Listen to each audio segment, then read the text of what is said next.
Hello मेरे प्यारे दोस्तों, जैसा कि आप सभी को पता है कि एसएससी जीडी की वैकेंसी आ चुकी है। ऑनलाइन फॉर्म भी चालू हो गए हैं। ठीक है, तो इसी को ध्यान रखते हुए हम क्या कर रहे हैं, आप लोगों के लिए एक एसएससी जीडी की प्रैक्टिस सीरीज चालू कर रहे हैं। वो भी कहे कि जैसा कि पता है कि हम आप लोगों को मैथ पढ़ाते हैं, तो इसलिए मैथ्स की सीरीज चालू कर रहे हैं, मैथ की। तो इसी क्रम को पर डे 25 क्वेश्चन सॉल्व कराए जाएंगे। 24 घंटे में टाइम तो फिक्स नहीं है, जब हमें टाइम मिलेगा तब वीडियो अपलोड होगा, लेकिन 24 घंटे में आपको पर डे एक वीडियो ज़रूर अपलोड हो जाएगा। ठीक है, तो इसी क्रम में आप सभी का सहयोग चाहिए, और सहयोग के लिए आपको क्या करना है, हमारे सहयोग के लिए बस अगर आपको वीडियो पसंद आए तो लाइक करना है, अपने अन्य फ्रेंडों को जिससे ज़्यादा से ज़्यादा शेयर कर सकते हो शेयर करना है, और अगर अभी तक आपने चैनल को सब्सक्राइब नहीं किया है तो सब्सक्राइब कर लेना है। अगर आपको अच्छा लगे तो कमेंट्स में कुछ और आप चाहते हैं या कुछ दिक्कत आ रही वीडियो में सुधार चाहते हैं, तो जब आप लोग बताएंगे तो और हम अच्छे से अच्छा सुधार कर सकते हैं। तो इसलिए आप अपने कमेंट्स ज़रूर लिखें कि क्या दिक्कत आ रही है, आप क्या चाहते हैं हमसे, उसको बताएं। तो देखो, क्वेश्चन आपको स्क्रीन में दिख जाएगा। क्वेश्चन दे रहा है आपको कि 7 संख्याओं के समुच्चय का माध्य 81 है। देखो, इसको दो तरीके से बताएंगे कि 7 संख्याओं का आपको दे रहा है कि 7 संख्याओं का जो माध्य है, 7 संख्याओं का माध्य, क्वेश्चन आपको दिख जाएगा, संख्याओं का माध्य जो है वो आपको दे रहा है 81 है। और इसके बाद कह रहा है कि यदि एक संख्या हटा दी जाए तो शेष संख्याओं का जो समांतर माध्य है, मतलब 6 संख्याएं बची, तो 6 संख्याओं का जो समांतर माध्य होगा वो कितना दे रहा है आपको, वो दे रहा है 78, 78 है, 78 है। तो आपसे कह रहा है कि ये जो संख्या हटाई गई है, 6 संख्याएं थी, 7 संख्याएं थी, 6 में अगर एक को हटा दी जाए तो 6 बचती हैं, 7 में एक को हटा दी जाए 6 बचती हैं, और 6 संख्याओं का समांतर माध्य इतना दे रहा है। तो आपसे पूछ ये रहा है कि बताना है कि वह संख्या कौन सी है। तो देखो, इसको दो तरीके से कर सकते हैं। देखो, समांतर माध्य का फार्मूला क्या होता है, समांतर माध्य का, पहले कुछ सेट हम लोग धीरे धीरे चलेंगे, उसके बाद धीरे धीरे अपनी स्पीड को भी बढ़ाएंगे। समांतर माध्य का हम लोगों को फार्मूला पता है कि क्या होता है, कि सभी संख्याओं का योग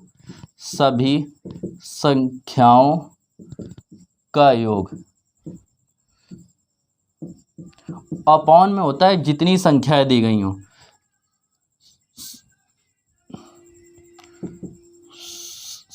अंकों की जितनी संख्याएं दी गई हों अपॉन संख्याएं, कुल कितनी संख्याएं दी गई हैं। तो सभी संख्याओं का योग जो दे रहा था, इसमें देखो समांतर माध्य दे रहा है 81, और सभी 7 की सातों संख्याओं का हमने x7 से लिख दिया, सातों संख्याओं का योग।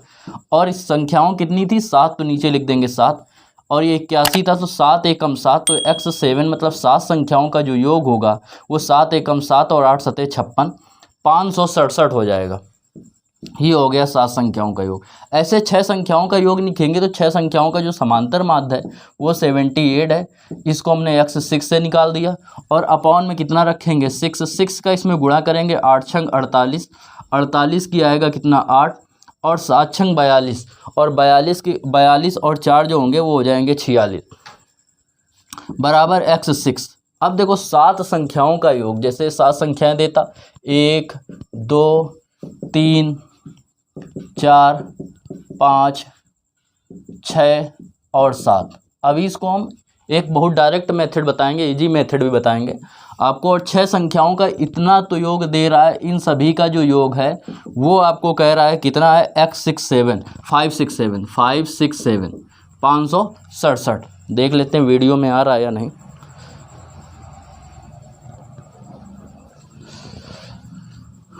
ये आ रहा है 567, और आपको इनका 6 संख्याओं का योग दे रहा है 468 प्लस x7 इक्वल x6 567।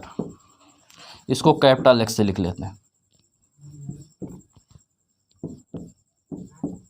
अब देखो, ये x7 जो 7वीं संख्या होगी वो 567, और माइनस के इस तरफ जाएगा, हो जाएगा 468, तो x7 इक्वल आएगा 17 में 8 जाएगा, बचेगा 9। यहाँ पे कितना बचेगा आपको, यहाँ बचेगा कितना 5, 15 में जाएंगे 6 बचेगा 9, यह आ गया 99। तो आपका आंसर क्या आ रहा है पहले का 99। तो ये तरीका हो गया, ये विधि हो गई लॉन्ग विधि। अब हम शॉर्ट में बता रहे हैं, इसको शॉर्ट में कैसे कर सकते हैं। शॉर्ट में देखो, हमेशा एक चीज़ याद रखना कि जो समांतर याद या औसत होता है उसका मतलब ये होता है कि सभी में बराबर बराबर बांटना।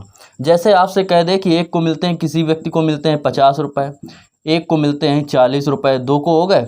अब आपसे कह रहा है कि क्या करना है, इन दोनों का औसत निकालना है, या दोनों व्यक्तियों की आय का औसत निकालिए। तो दोनों को बराबर बराबर बस दे देना है, 45 45, यही इसका एवरेज आ जाएगा। चाहे देख लो, एवरेज का फार्मूला होता है दोनों जो संख्या दी गई हों उनका योग अपॉन नंबर ऑफ जो नंबर दिए गए हों। तो ये होगा 90, 90 में 2 का भाग देंगे तो कितना बचेगा, 45।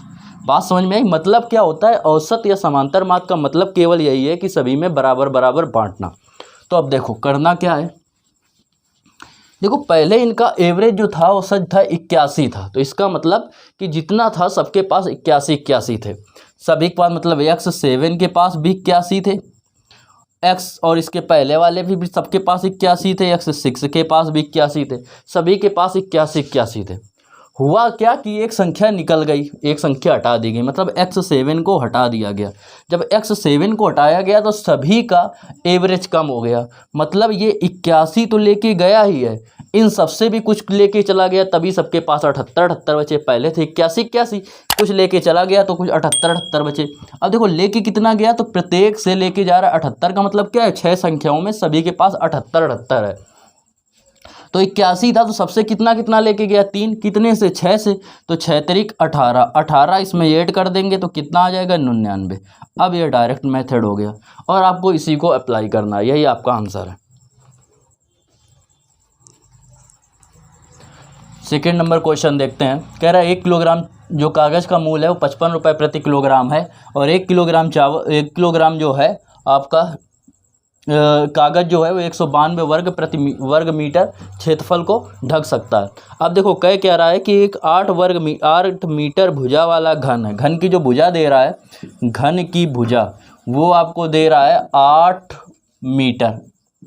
अब इसको ढकना है, तो ढकना है तो घन, इससे घन बना है, घन की भुजा इतना दे रहा है तो घन का क्षेत्रफल निकालेंगे।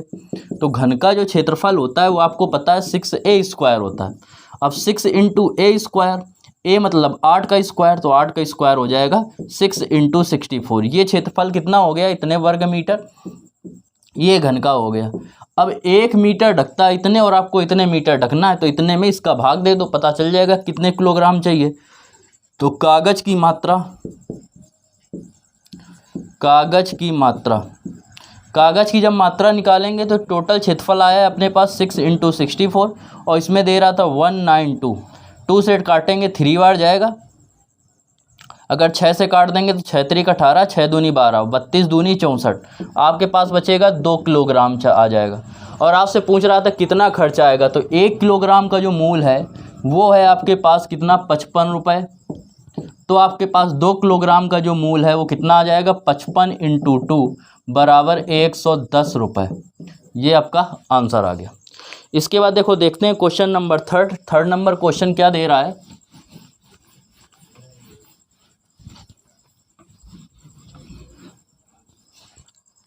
Question number third number question दे रहा है, कह रहा है आपसे 3 संख्याएं 3:4:5 के अनुपात में है, 3:4:5 के अनुपात में। आपसे कह रहा है उनका लासा जो है वो 4200 है, तो उनका मासा ज्ञात कीजिए। लासा जो है वो है अब 4200। तो देखो इन तीनों संख्याओं का लासा निकालेंगे। लासा इनमें कुछ कॉमन मिल नहीं रहा है, तो इनका मल्टीपल जो होगा वही होगा इनका लासा। तो संख्याओं का लासा आपको दे रहा था, लासा जानते हैं एलसीएम। एलसीएम इनका निकालेंगे, एलसीएम तो आ जाएगा 5 को 20 नहीं 60 आ गया एलसीएम। 60 यूनिट जो है आपको बराबर दे रहा है 4200 के। तो 1 0 से 1 0, 7 छंग 42, कितना आएगा, 1 यूनिट बराबर जो आ जाएगा वो कितने के आएगा, 70 के। 7 छंग 42, 70 के। आपसे पूछ रहा है मासा जो होता है वो इनमें कॉमन होता है, तो इनमें जो कॉमन है वो कितना है, 1 है, कुछ और तो कुछ कॉमन मिल नहीं रहा। मासा निकालेंगे महत्तम समापवर्तक या HCF, हाईएस्ट कॉमन फैक्टर। जब मासा निकालेंगे तो मासा आएगा 1, और 1 यूनिट की जो वैल्यू है वो हमें कितना दे रहा है, 70। तो इसका आंसर हो गया 70 मतलब 70। ये हो गया क्वेश्चन नंबर आपका थर्ड। इसके बाद बढ़ते हैं क्वेश्चन नंबर 4 की ओर। देखते हैं क्वेश्चन नंबर 4 नंबर जो क्वेश्चन है वो आपको दे रहा है। क्वेश्चन आप देख सकते हैं स्क्रीन पे। कह रहा है रमन ने 9 वर्ष बाद ब्याज के रूप में 13,300 का भुगतान किया। 9 वर्ष बाद जो है, 9 वर्ष बाद 13,300 रुपये का भुगतान किया, मतलब इतना दिया ब्याज के रूप में दे रहा है। कह रहा है 9 वर्ष की अवधि है, पहले 2 वर्षों तक 6% की दर से देता है। पहले 2 वर्षों में वो कितने परसेंट की दर से? 6% की दर से देता है। फिर इसके बाद कह रहा है 9 वर्ष के लिए 3 वर्ष के लिए 9% से, 3 वर्ष के लिए 9% की दर से दे रहा है। इसके बाद कह रहा है कि 14% की दर से शेष अवधि के लिए। तो 3 2 5 हो गए, कितने बचे? 4, और 4 कितने? 14% की दर से। तो हमारे हिसाब से जो होता है, देखो 100 रुपये पे मिलने वाला जो ब्याज होता है, जैसे अगर हमने धनराशि मान ली 100 रुपये, ये हमने मान ली, तो 100 रुपये पे मिलने वाला जो 1 वर्ष का ब्याज होता है वही होता है दर। तो अगर 6% की दर से ब्याज मिल रहा था पहले 2 वर्ष, तो 6 दूनी हो जाएगा 12 रुपये ये मिला, प्लस 9 त्रिक 27 ये मिला, प्लस 14 चौको 56% ये मिला। टोटल यही ब्याज और इसके हमारे उसके हिसाब से कितना दे रहा है? 13,300। अब देखो इसको जोड़ेंगे, 7 6 13, 13 2 15 आ जाएगा, 5 2 7 और 1 8, 8 और 1 हाथ से 9, 95 बराबर है 13,300 के। डिवाइस करेंगे 19 पना 95 और 19 सत्ते 133, 19 सत्ते 133, 700 बार जाएगा। 5 से डिवाइड करेंगे, 14 5 70, 140 आ गया। तो 1% बराबर आया 40 के। हमने टोटल माना कितना था? 100 अगर निकालेंगे 100 का मान, तो 100% अपने आप में जो होगा वो कितना हो जाएगा? 14,000 रुपये के। तो उसने कितना रुपए लिया था? जो मूलधन हमारा था वो था 14,000 रुपये। बढ़ते हैं क्वेश्चन नंबर 5 की ओर। 5 नंबर क्वेश्चन देखो, जो 5 नंबर क्वेश्चन क्या दे रहा है आपका। 5 नंबर क्वेश्चन कह रहा है पी और क्यू की औसत मासिक आय 8500 रुपये है। पी और क्यू की जो औसत आय है वो मासिक आय जो है वो 8500 रुपये। अभी देखो औसत का मतलब आपको समझाया। औसत का मतलब ये होता है कि इनमें भले अलग अलग हो लेकिन इनको दोनों में बराबर बराबर बांट दिया गया। पी को भी 8500 दे दिया गया और क्यू को भी 8500 दे दिया गया, 8500 दे दिया गया। फिर इसके बाद कह रहा है क्यू और आर की औसत आय जो है, क्यू और आर की औसत का मतलब क्या होता है? 2 से डिवाइड करते हैं। तो क्यू और आर का जो औसत दे रहा है वो आपको जो दे रहा है वो दे रहा है 6450 रुपये, 6450 रुपये। आपसे कह रहा है पी और आर की औसत आय, पी और आर की दे रहा है 7300। पी और आर की जो औसत दे रहा है वो दे रहा है आपको 7300 रुपये। और आपसे कह रहा है क्यू की मासिक आय ज्ञात कीजिए। तो देखो इसमें इससे इसमें गुणा करेंगे तो पी प्लस क्यू जो आएगा 8 दूनी 16, 1 17, 1 2 3, 17,000 आ गया समीकरण 1। इसका करेंगे जब क्यू और आर की जब निकालेंगे तो इसमें गुणा करेंगे तो आएगा 0, 2 पंचे 10, 2 चौको 8, 1 9, 2 छंका 12, ये आ गया इसका। इसमें निकालेंगे पी और आर का, तो जब पी और आर का निकालेंगे तो कितना होगा? 2 से गुणा करेंगे, 2 3 6, 2 7 14, ये आ गया इसका। हमें चाहिए किसका? हमें निकालना है क्यू का। तो क्यू का निकालने के लिए देखो क्या करें, इन दोनों को जोड़ दो। इन दोनों को जब जोड़ेंगे, हमें निकालना किसका है? क्यू का, सॉरी। जो क्यू का निकालना है तो इन दोनों को जोड़ो। जब इन दोनों को जोड़ेंगे तो ये कितना हो जाएगा? 2Q प्लस इन दोनों इसमें जोड़ेंगे ये तो P प्लस R, और इसको घटा दो, माइनस के P माइनस R।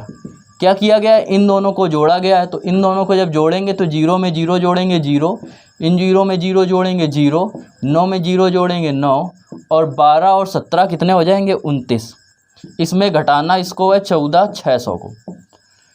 P से P कैंसिल, R से R कैंसिल, 2Q इक्वल 2 0 ऐसे ही, 9 में 6 जाएंगे बचेंगे 3, 9 में 4 जाएंगे बचेंगे 5, 2 में 1 जाएगा 1, 2 से काट दो इसको, 2 7 14, 2 छंक 12, 2 पंचे 10, तो आ गया 7650 रुपये। क्यू की जो है वो मासिक आय है 7650 रुपये। देखो 6 नंबर क्वेश्चन जो कि आपको स्क्रीन में दिख रहा होगा कि 2 ट्रेन है, ठीक है, और उनको क्या करना पड़ता है कि ट्रेन ए को बी से, कह रहा है आपसे क्वेश्चन में, ए को 800 किलोमीटर की दूरी तय करने के लिए बी से 6 घंटे अधिक लगता है। ए को अधिक लगता है तो ए की चाल अगर हमने एक्स मान ली तो हमें पता है कि जो समय बराबर होता है वो बराबर होता है दूरी बटे चाल। तो इसको समय लगेगा, इसकी अगर चाल हमने ए की मान ली एक्स तो ये 800 बटे एक्स, और दूसरे की अगर मान ली हमने वाई तो 800 बटे वाई, और दोनों के जो समय का जो अंतर आ रहा है वो आ रहा है 6 घंटे का। यहाँ तक बात क्लियर हुई, समीकरण ये बन गया 1। यहाँ तक बात क्लियर हो गई।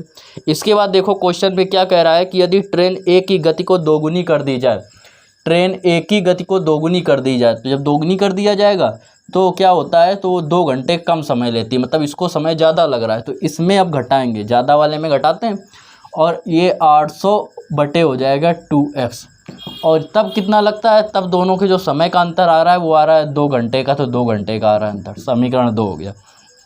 यहाँ तक बात क्लियर हुई, ठीक। अब देखो क्या कह रहा है आपसे, क्या रहा है कि अगर इन दोनों समीकरणों को हम अगर जोड़ दें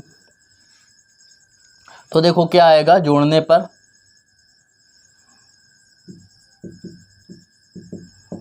जोड़ दें तो हमें ये दिख रहा है ये माइनस का है, ये प्लस का है, कट जाएगा।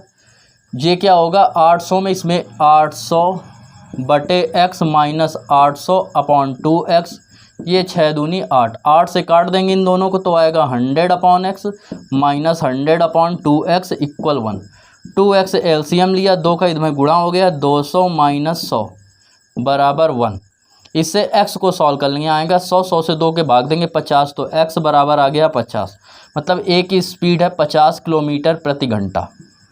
हमें चाहिए किसकी, y की, तो x का मान इसमें रख दो।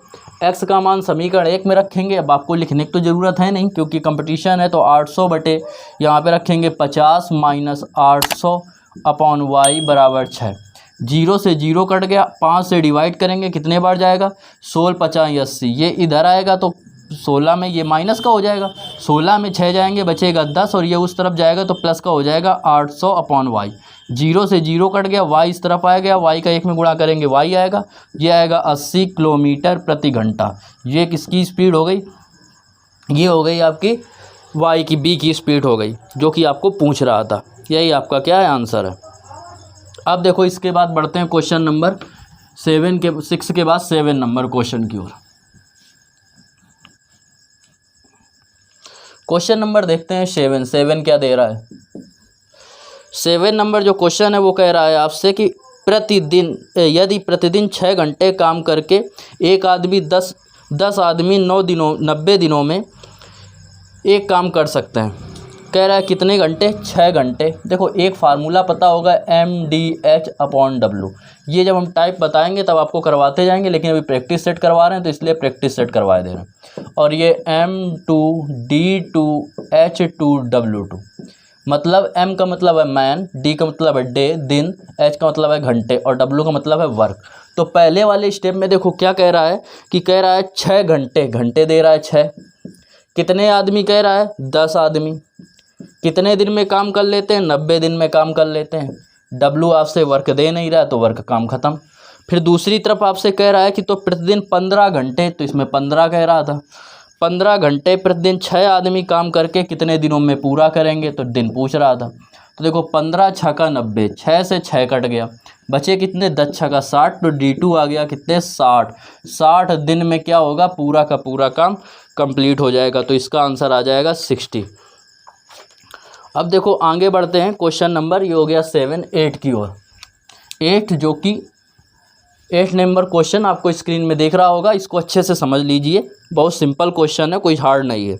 तो वो कह रहा था निम्नलिखित रेखी ग्राफ 1995 से 2001 की अवधि में किसी कंपनी द्वारा आयात की मात्रा से उस कंपनी के निर्यात की मात्रा का अनुपात दर्शाया गया है। आयात की मात्रा से निर्यात की मात्रा का अनुपात, मतलब आपको जो दशमलव में संख्याएं दे रहा है तो आयात अपॉन निर्यात, का अनुपात दे रहा है, जो दशमलव में आपको ऐसे रेखा चित्र करके फिगर में जो दिया गया है आपको, उसमें जो पॉइंट में दे रहा है। जैसे आपसे पहले में पूछ रहा है 1995 में आपको कह रहा है 247 करोड़ का आयात होता है। आयात कितना हो रहा है? 247 करोड़ का। निर्यात आपसे पूछ रहा है और हम इनका अनुपात जो है वो आपको कितना दे रहा है 1995 में। क्वेश्चन में देखेंगे 1995 के सामने दे रहा है 065। अब देखो इसका इधर गुणा करेंगे, इसके नीचे एक मान सकते हैं, तो इसका इधर गुणा और इसका इधर गुणा, तो ये निर्यात इक्वल जो आएगा वो आ जाएगा 247/65, वो भी 0 दशमलव काटेंगे, 2 जीरो बढ़ जाएंगे। ठीक है, क्या करेंगे? 5 से काटेंगे 13 पचे 65, 5 से काटेंगे 5 चौको 20, 5 नवा 45, 5 चौको 20 0। 13 से काटेंगे 13 तियाँ 39 और 13 अट्ठे 104। तो ये निर्यात जो होगा वो हमारा कितना आ जाएगा? 380 आ जाएगा निर्यात। देखते हैं ऑप्शन में दिया गया है कि नहीं दिया गया है। दिया गया है 380 करोड़। ये हो गया क्वेश्चन नंबर 58। अब 59 में देखो क्या कह रहा है, इसी फिगर से है, इसी क्वेश्चन से। उसमें कह रहा है 59 में कि किस वर्ष में कंपनी के निर्यात में से आयात का अनुपात अधिक है। तो जिसमें आयात और निर्यात का अनुपात पूछ रहा है, तो सबसे अधिक आपको किसमें दिख रहा है? फिगर में देखेंगे तो आपको दिख रहा है किसमें? 1.55, जो कि दे रहा है 2001 में। तो 2001 इसका आंसर हो गया। अब देखो अगले क्वेश्चन, और फिर इसमें कह रहा है दिए गए वर्षों में से कितने वर्षों में आयात में कम निर्यात हुआ है, आयात की अपेक्षा कम निर्यात हुआ है। तो देखो जिसमें आयात और निर्यात का अनुपात, आयात अपॉन निर्यात का अनुपात जो हो, मतलब कम जब होगा तो क्या होगा? आयात अगर कम है, आपसे कह क्या रहा है कि आयात से कम निर्यात है, आयात से निर्यात कम है, तो ये कब हो सकता है? आयात मतलब अधिक है, तो आयात जब अधिक अगर होगा, मतलब जैसे कोई भी संख्या है उससे अगर ये कम है, तो जब भाग देंगे तो आंसर किस में आएगा? 1 पॉइंट करके आएगा, मतलब 1 से अधिक होना चाहिए। तो 1 से अधिक अनुपात 1 पॉइंट कुछ करके आएगा। तो 1 पॉइंट करके देखते हैं 1 से अधिक किस में आयात आ रहा है, या 1 भी आए तब भी सही है। तो 1 से अधिक आपको मिल रहा है किस में? एक तो मिल रहा है आपको 1998 में, 1999 में, और आपको दिख रहा है किस में? 2001 में। तो यही इसका क्या होगा? आंसर हो जाएगा। देखते हैं क्वेश्चन नंबर 11 नंबर कह रहा है एक परिवार में 2 दादा दादी हैं, 4 माता पिता हैं और 6 नाती पोता हैं। दादा दादी की औसत आयु 70 वर्ष है, माता पिता की औसत आयु 40 वर्ष है और नाती पोतों की औसत आयु 12 वर्ष है। तो देखो दादा दादी 2 हैं, 2 की है 70 वर्ष, तो उन दोनों का जो दादा दादी का जो योग होगा, तो 2 थे तो 2 का गुणा करेंगे, 70 गुणा 2, 70 वर्ष है तो कितना हो जाएगा? 140। इसके बाद कह रहा था 4 माता पिता हैं, तो x की पावर जो 4 होगा, 4 कह रहा है, तो 4 जो है वो कितना दे रहा है? औसत 40 वर्ष। तो इसमें इनका योग जब निकालेंगे तो 40 × 4 होगा, 4 चौको 16, 160।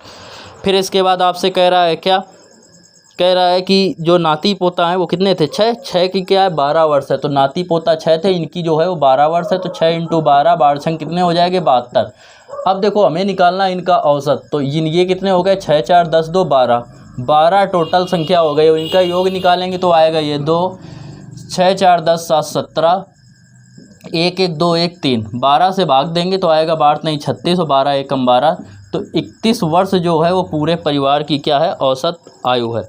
इसके बाद बढ़ते हैं क्वेश्चन नंबर 11 के बाद 12 की ओर। 12 नंबर देखते हैं क्वेश्चन क्या दे रहा है।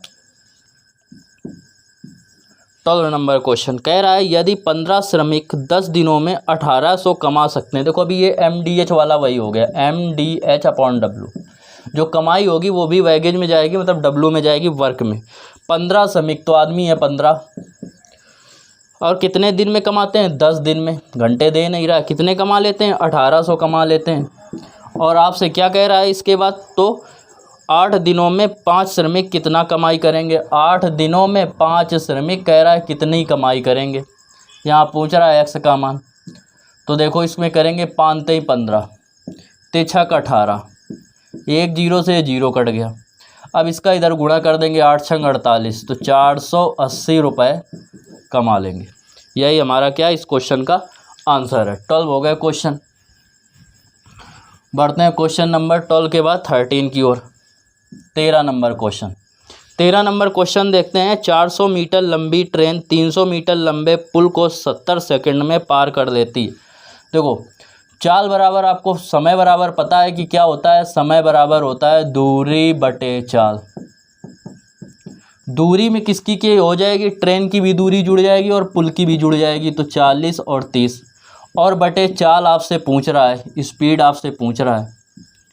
और कितना समय लगता है उसको पार करने में, लगता है 70 सेकंड का। 70 सेकंड हो गया, ये हो गया 700, ये इधर आ जाएगा 70 बटे एस, 0 से 0 7 से काटेंगे, टाइम हो गया 10 से स्पीड हो गई 10।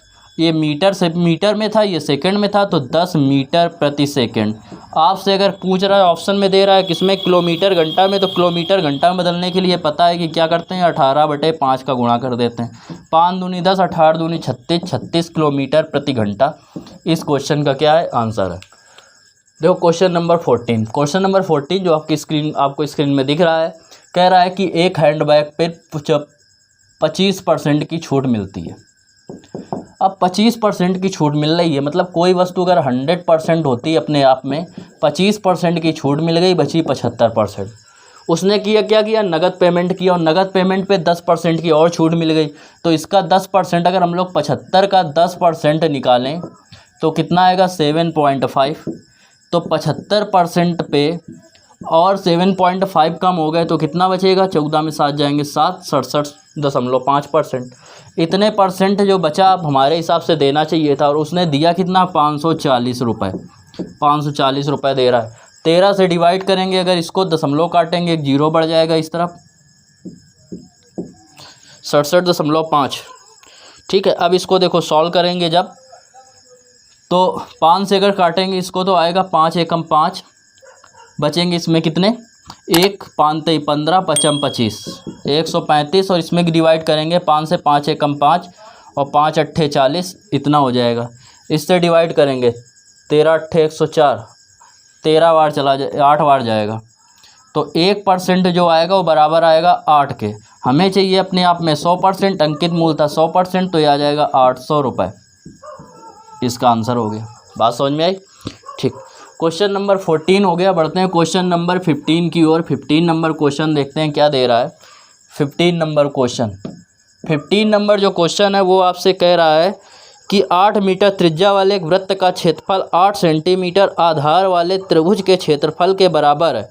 जो वृत्त की त्रिज्या दे रहा है, वृत्त की त्रिज्या वो आपको दे रहा है, वृत्त की त्रिज्या जो आपको दे रहा है वो कह रहा है 8 सेंटीमीटर है। 8 सेंटीमीटर है वृत्त की त्रिज्या। इसके बाद कह रहा है कि 8 सेंटीमीटर आधार वाले त्रिभुज के क्षेत्रफल के बराबर है। 8, अब देखो कोई त्रिभुज है, त्रिभुज के कितने बराबर है, और त्रिभुज कैसा है, 8 सेंटीमीटर वाले त्रिभुज के क्षेत्रफल के बराबर है। तो कह रहा है त्रिभुज की ऊंचाई ज्ञात करना है। तो त्रिभुज का आधार जो दे रहा है वो दे रहा है आपको 8 सेंटीमीटर। अब देखो त्रिभुज का जो क्षेत्रफल, दोनों के क्षेत्रफल बराबर हैं, तो वृत्त का त्रिभुज का क्षेत्रफल बराबर वृत्त का क्षेत्रफल। वृत्त ऐसे होता है इसलिए हमने साइन बना दिया। त्रिभुज का क्षेत्रफल होता है 1/2 गुणा आधार इंटू ऊंचाई,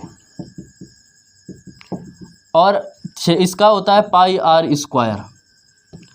1/2 आधार आपको दे रहा है 8 और ऊंचाई आपको ज्ञात करनी है, इसका मान पाई, और आर स्क्वायर मतलब 8 का स्क्वायर को लिख सकते हैं 8 इंटू 8। 8 से 8 कट गया, ये उस तरफ जाएगा 16, तो एच हो जाएगा आपको 16 पाई। ये आ जाएगा सेंटीमीटर में, देखो ऑप्शन में दिया गया है। ठीक, यही आपका हो गया क्या, आंसर। बढ़ते हैं क्वेश्चन नंबर 16 की ओर। 16 नंबर क्वेश्चन देखते हैं।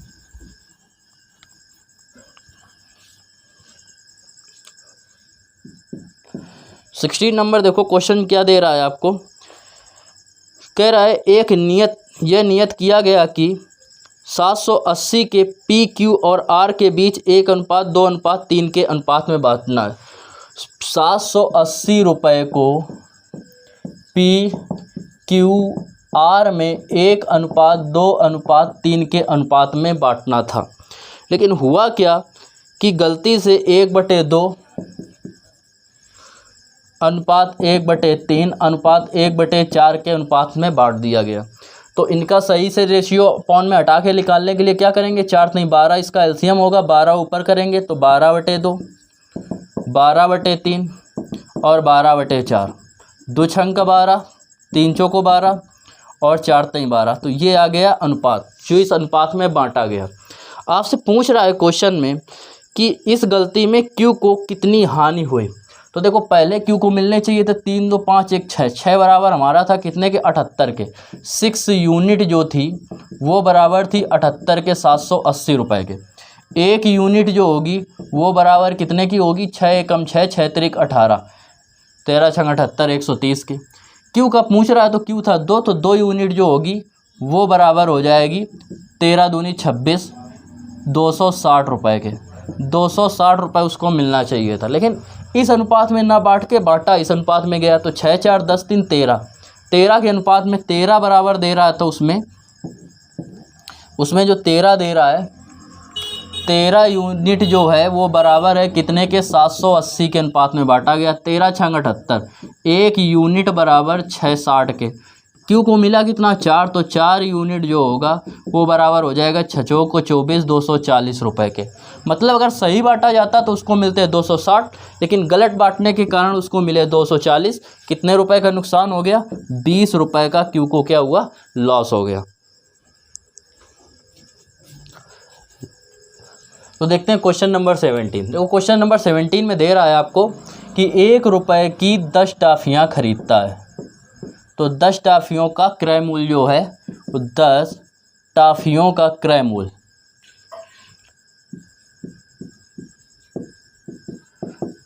मूल्य जो है वो आपको दे रहा है 1 रुपये। कह रहा है 25% का लाभ चाहिए। तो 25% का 1 रुपये में 25% का लाभ चाहिए, मतलब 100% अपने आप में कोई चीज़ होती है तो 125 चाहिए। 100 से डिवाइड करेंगे 125 को, 1.25, इतने रुपए उसको कमाना है। तो देखो इतने रुपए कमाने के लिए उसको 1 रुपये में कितनी टॉफियाँ बेचनी चाहिए। तो 1 रुपये में बेची गई टॉफियाँ, तो 1 रुपये में जब निकालेंगे बेची गई टॉफियों की संख्या, तो क्या करेंगे, बस आपको 1.25 अपॉन जो दे रहा था 10 दे रहा था आपको, जो क्या दे रहा था आपको, 10 टॉफियाँ दे रहा था। और बेचनी कितनी है, अब इतने की बेचनी है प्रत्येक टॉफ़ी। अब तो 1.25, एक टॉफ़ी इतने के हिसाब से बिकेगी, 0 का भाग देंगे, कितने बार जाएगा, 2 जीरो थे तो 2 जीरो लगाएंगे, डिवाइड करेंगे, कितने बार जाएगा, 8 बार। कितनी टॉफ़ियाँ बेचना चाहिए, 8 टॉफ़ियाँ। देखो 18 नंबर क्वेश्चन देखो, 18 नंबर क्वेश्चन में कह रहा है कहानियाँ और गैर कहानियों की जो किताबें हैं वो 4:5 के अनुपात में हैं, जबकि कहानियों की जो किताबें हैं वो कह रहा है कि 900 हैं, कुल 900 हैं। तो इसको लिख सकते थे 9 × 100, 100 को 25 से डिवाइड करेंगे तो कितना आएगा, 25 4 से तो 25 बार जाएगा। बात समझ में आ रहा है, इसको लिख सकते थे या इससे 25 9 कितने हो जाएंगे, 225। तो 1 यूनिट मतलब 4 बराबर जब है कितने के, 900 के, 4 यूनिट बराबर है 900 के, तो 1 यूनिट बराबर आएगा 225 के, 1 यूनिट। और तो 225, 1 बराबर 225 के, तो 5 बराबर, तो 5 का गुणा करेंगे, 5 25, 5 दूनी 10, 2 12, 5 दूनी 10 1 11, 1125 के आ जाएगा। यहाँ तक बात समझ में आई। आपसे कह रहा है कि कुछ और कहानियों की किताबें खरीदी गई, जिसके बाद ये अनुपात जो था वो 8:9 हो गया। कुछ और खरीदी गई जिससे अनुपात 8:9 हो गया। खरीदी कौन सी गई है, कहानी की। गैर कहानी की तो जितनी थी उतनी ही रहेंगी। तो 9 बराबर कितने के रहेगा, 1125 के। 9 से इसको डिवाइड करेंगे, तो 9 से डिवाइड करेंगे, 9 1 अब 9 बचेंगे 2, 9 दूनी 18, 22 में 18 के बचे 4, 9 पन्ना 45। तो 1 बराबर कितने के आ जाएगा, 125 के। तो 8 बराबर 8 का इसमें गुणा कर देंगे, तो 8 5 40 और 12 8 96, 96 और 40 कितने हो जाएंगे, 100। 1000 किताबें क्या होंगी हैं। अब 900 थी, 1000 हैं, तो एक्स्ट्रा कितनी खरीदी गई, 100 किताबें और ली गई कहानियों की। 100 इसका क्या हुआ, आंसर आ गया। देखो 19 नंबर क्वेश्चन क्या दे रहा है कि पी क्यू और आर प्रकार के कुछ बुक्स हैं जिनकी कीमतें के अनुसार 200, 300 और 400 रुपये हैं।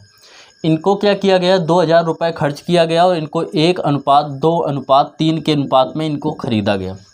तो देखो दो का गुणा करेंगे 200 का 1 में तो 200 आएगा, इसका करेंगे 600 आएगा और 4×3 1200 आएगा। इनको अगर जोड़े तो हम देखें कितना खर्च हो रहा है, तो 2000 खर्च हो रहा है। तो जितना उसके हिसाब से खर्च हो रहा था उसका उतना के हिसाब से खर्च हो रहा है, मतलब 200 2000 बराबर कितने के, उसके हिसाब से भी 2000 खर्च हुआ है 2000 के, तो 1 बराबर 1 के। तो पी क्यू प्रकार की वस्तुएं पूछ रहा था, तो पी प्रकार की 1 का 1 में गुणा करेंगे 1 आएगा, क्यू का 2 का 1 में गुणा करेंगे 2 आएगा, और आर में 3 का गुणा 1 का गुणा करेंगे तो 3 आएगा। मतलब पी प्रकार की 1 बुक खरीदी गई, क्यू प्रकार की 2 खरीदी गई और आर प्रकार की 3 खरीदी गई। ये इस क्वेश्चन का आंसर हो गया। देखो 20 नंबर क्वेश्चन, 20 नंबर क्वेश्चन कह रहा है कि एक व्यक्ति ने एक प्लाट कितने रुपए पे, 70 लाख रुपए पे खरीदा। उसका मूल प्रति वर्ष 20% हासिल हो जाता है। हासिल का मतलब होता है गिर जाता है, कमी हो जाती है। 20% हासिल नहीं है, हासिल है। 20% का मतलब हो गया कितना, 1/5। इसका मतलब 5 अगर उसका मूल है, 1 कम हो जाता है तो कितना बचता है, 4 बचता है। ठीक है, हमारे हिसाब से कितना था पहले, 70 लाख रुपए, और अब उसमें कितना बचता है, अब आपसे कह रहा है 35,84,000 रुपये। 35,84,000 रुपये, केवल इतना बचता है। लेकिन ये कितने वर्ष में पूछ रहा है, बनता है ये हमें नहीं पता है, मतलब टी ज्ञात करना है। देखो जी, काटेंगे 3 जीरो से 3 जीरो कट गए। यहाँ तक बात समझ में आई। 5/4 की पावर टी। इसको अगर हम लोग काटना चाहें तो ये देख रहे हैं कि 84 4 से कट जाएगा। 4 से काटेंगे इसको तो 4 एकम 4, बचेंगे कितने, 3, 30 हो गए, 4 से 28, 4 पंचे 20, 1 जीरो। यहाँ तक बात क्लियर हुई। इसको अगर 4 से काटेंगे, 4/8 32, बचेंगे 3, 38 हो जाएगा। 4 9 36, बचेंगे 2, 24 हो जाएगा। 4 6 24। अभी देख रहे हैं ये 2 से कट रहा है, 4 से कटेगा नहीं। अब 2 से अगर इसको काटेंगे हम लोग, 2 16, 2 7 14, 2 पंचे 10। 2 से काटेंगे 2 चौको 8, इसको 2 से काटेंगे अगर, 2 चौको 8, 2 अट्ठे 16। इसके बाद देखो ये किससे कटेगा, 7 से। 7 एकम 7, 7 दूनी 14, 7 पना 35, 7 से काटेंगे, 7 छंग 42, 7 चौक 28, 64 आया। तो 5/4 पावर टी, यह आएगा 5/4 की पावर 3। बेस इक्वल है तो आधार भी इक्वल होगा, तो टाइम जो आएगा वो टी वो बराबर आ जाएगा 3। 3 वर्ष में क्या होगा, ये कितना रह जाएगा, 70 लाख रुपए जो था वो बचेगा 35,84,000 रुपये। देखिए 21 नंबर क्वेश्चन ये दे रहा है, इसको सॉल्व करेंगे। 5.7 माइनस 0.4 का मतलब होता है मल्टीप्लाई। फिर कोष्टक को हल करते ही बोर्ड माउस से सॉल्व होगा। तो इसको कोष्टक को सॉल्व करेंगे जब, तो 14 में 6 जाएंगे, 8 6 14, 6 में 2 जाएंगे, बचेगा 4, 4.8 प्लस। इसको जब सॉल्व करेंगे तो मल्टीप्लाई, बोर्ड माउस का मतलब पता होगा, बोर्ड मास, पहले ब्रैकेट फिर ऑफ, मतलब का की के को सॉल्व करते हैं, फिर डिवाइड को सॉल्व करते हैं, फिर मल्टीप्लाई को, फिर ऐड को, फिर सब्ट्रैक्शन को। तो देखो इसको गुणा करेंगे, इसमें 57 का 1 में गुणा करेंगे, आएगा 57 की 7। फिर जीरो में, फिर जीरो है तो जीरो में गुणा करेंगे तो आएगा इतना ही। फिर गुणा करेंगे 57 का 3 में, तो 30 21, 53 15 और 16 17, इतना आएगा। 1 2 2 और 1 3 अंक बाद दशमलव, 3 अंक बाद दशमलव लगा दिया, प्लस के 10। यहाँ तक बात समझ में आई। इसके बाद देखो इसका गुणा करेंगे तो 5.7 माइनस 4 का गुणा करेंगे, 8 चौको 32 की 2, 4 चौको 16, 16 3 जो होंगे 19, 2 अंक बाद दशमलव है, 2 अंक बाद दशमलव लगा दिया, प्लस इसमें 10 जोड़ेंगे, आएगा 27.157। अब देखो क्या करेंगे, इसमें इसको घटाना है। इसमें जब इसको घटाएंगे तो इसको हम ऐसे भी लिख सकते हैं, 0 लगा सकते हैं। तो ये ज़्यादा है, ये कम है, तो 0 में 10 में 2 जाएंगे, बचेगा 8, 16 में 9 जाएंगे, बचेगा 7, 4 में 1 जाएगा, कितना बचेगा 3, और प्लस के दे रहा था 27.157, एक 0 यहाँ और लगा दो। दोनों को जोड़ना है, 7 में 0 जोड़ेंगे 7, 8 5 13, 1 7 1 8 1 9, और ये 37 27 में 1 जुड़ जाएगा तो कितना हो जाएगा 30। तो तो 30.937 इस क्वेश्चन का आंसर है। आप चेक कर लीजिए, ऑप्शन आपको दिया गया है, कौन सा ऑप्शन सही है, बी ऑप्शन सही है। देखो 22 नंबर क्वेश्चन, 22 नंबर क्वेश्चन क्या कह रहा है आपसे क्वेश्चन दिया गया है कि एक छात्र ने 4/5 की बजाय कोई संख्या थी जिसमें 4/5 का गुणा करना था, उसने 5/4 का गुणा कर दिया। आपसे कह रहा है इसमें प्रतिशत त्रुटि ज्ञात कीजिए। तो प्रतिशत त्रुटि निकालने का मतलब इन दोनों का अंतर, इसका अंतर कैसे करेंगे, इसका इसमें गुणा कर दो, 4 चौक 16 और 5 25, 25 में 16 जाएंगे, 25 में 16 जाएंगे, कितना बचेगा 9x और 4 पंचे 20 और अपॉन में ये वाली संख्या 4/5x इंटू कर दो 100, x से x कट गया, ठीक है। इनका गुणा होता है, इसका गुणा होता है, तो हो जाएगा 9 × 5 4 × 20 इंटू 100, 20 500, 5 25, 25 9 225 बटे 4 आएगा, 4 पंचे 20, 4 छंग 24, 4 दूनी 8 और 4 पंचे 20, 56.25 की जो है इसमें त्रुटि हुई है। देखो इस क्वेश्चन को 23 नंबर क्वेश्चन आपसे कह रहा है 18 गेंदों को 900 रुपये में बेचने पर 6 गेंदों के लागत मूल्य के बराबर हानि होती है। एक व्यक्ति ने 18 गेंदें बेची जिसमें से उसको 6 गेंदों के लागत मूल्य के बराबर हानि हो गई, ठीक है। तो 6 गेंदों के लागत मूल्य के बराबर हानि हो गई, मतलब उसको केवल और केवल 12 गेंदों का रुपए मिले, और 12 गेंदों के जो रुपए मिले वो कितने के मिले रुपए, वो मिले कितने 900 रुपये में बेचने पर। तो 900 रुपये में बेचने पर 12 गेंदों के 12 बॉल्स के बराबर उसको केवल मिला। बात समझ में आ रही, क्वेश्चन बहुत ईजी है। 18 गेंदों को बेचने पर 6 गेंदों के लागत मूल्य के बराबर हानि हो गई।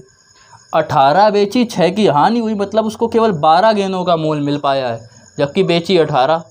तो 12 गेंदों का मूल्य इतना है तो एक गेंद का निकालेंगे, तो 12 से भाग देंगे, तो 12 से भाग देंगे तो कितना आ जाएगा, 12 पंचे 60, 12 7 84 और बचेंगे 6, तो 12 पंचे 60, तो 75 रुपये एक गेंद का मूल्य। आपसे पूछ क्या रहा था, यही पूछ रहा था एक गेंद का मूल्य बता क्या होगा, ये हो गया आंसर। देखिए क्वेश्चन नंबर 24, इसको सरल करना है। तो सरल करने के लिए सबसे पहले क्या करते हैं, भाग देते हैं, तो 17। अब देखो इसमें इसका भाग 4 में तो जाएगा नहीं, तो क्या लगा देंगे 0.45, 9 45 प्लस, फिर गुणा करते हैं तो 13 छंग 78, 78 आएगा, 2 अंक बाद दशमलव है तो 0 दशमलव इतना प्लस 0.4। अब देखो इनको सबको क्या करेंगे, जोड़ घटा लेंगे। तो इसमें 17 में देख लो 17 माइनस, अब 0.5 में 0.4 हटाएंगे तो क्या बचेगा 0.1 बचेगा। अब 0.1 को इससे हटाना है तो 0.1, देखो 78 में दशमलव 78 में क्या हटाना है 10, तो कितना बचेगा 0.68 आज। तो जब इसको जोड़ेंगे तो क्या आएगा, इसको इसमें जोड़ेंगे 17 प्लस 17.68, इस क्वेश्चन का क्या हो जाएगा, आंसर हो जाएगा।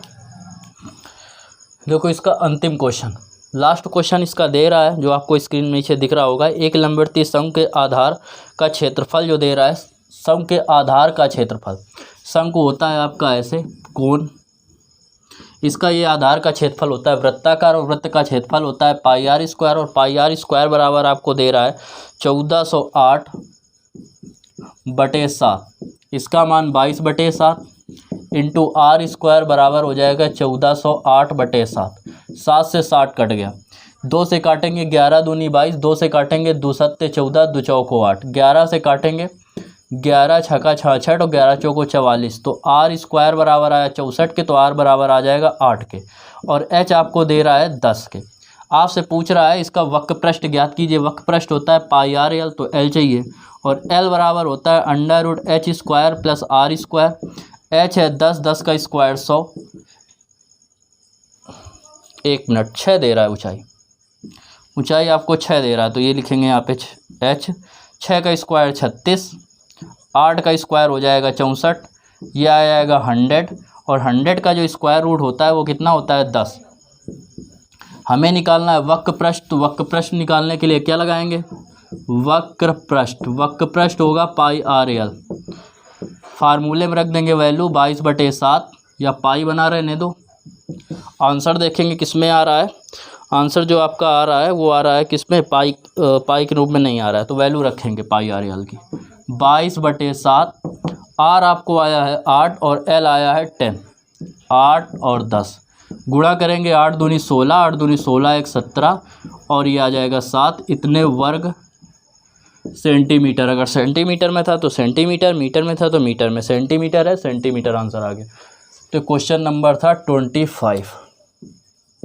तो आज के लिए इतना।